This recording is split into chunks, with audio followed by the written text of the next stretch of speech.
Hyderabad report دلدار علی بلال۔ حیدرآباد کی ضلع انتظامیہ کی طرف سے شہباز بلڈنگ چوک پر قائم کی گئی اسٹریٹ لائبریری بے دہانی کے سبب تباہ ہو گئی ہے۔ خبر موجب حیدرآباد شہر کے ضلع انتظامیہ کی طرف سے شہباز بلڈنگ چوک کے پل کے نیچے اسٹریٹ لائبریری قائم کی گئی، جس کو زیادہ ٹائم بھی نہیں ہوا ہے، مگر انتظامیہ کی عدم توجہ کے سبب اسٹریٹ لائبریری تباہی کے کنارے پہنچ گئی ہے اور وہ اپنی اہمیت کھونے لگی ہے۔ انتظامیہ کی طرف سے اسٹریٹ لائبریری کے لیے کوئی بھی آدمی مقرر نہیں کیا گیا ہے اور نہ ہی لائبریری میں آنے والوں کے لیے کوئی رجسٹر رکھا گیا ہے۔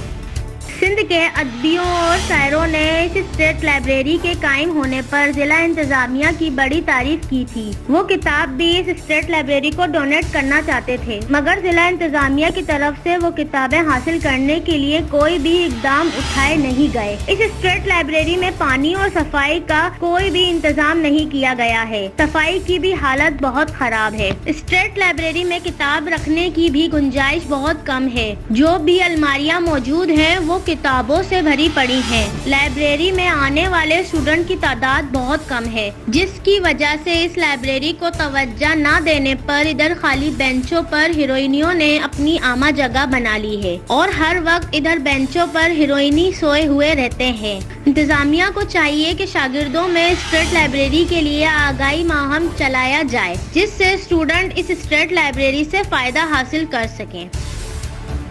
حیدرآباد کے ادیبوں شاعروں نے کمشنر محمد عباس بلوچ، ڈپٹی کمشنر فواد غفور سومرو اور ڈی آئی جی نعیم شیخ حیدرآباد سے مطالبہ کیا ہے کہ اسٹریٹ لائبریری میں ضلع انتظامیہ کی طرف سے کوئی بندہ مقرر کیا جائے اور پانی اور صفائی کا انتظام کیا جائے تاکہ نوجوان اسٹوڈنٹ اس اسٹریٹ لائبریری سے فائدہ حاصل کر سکیں۔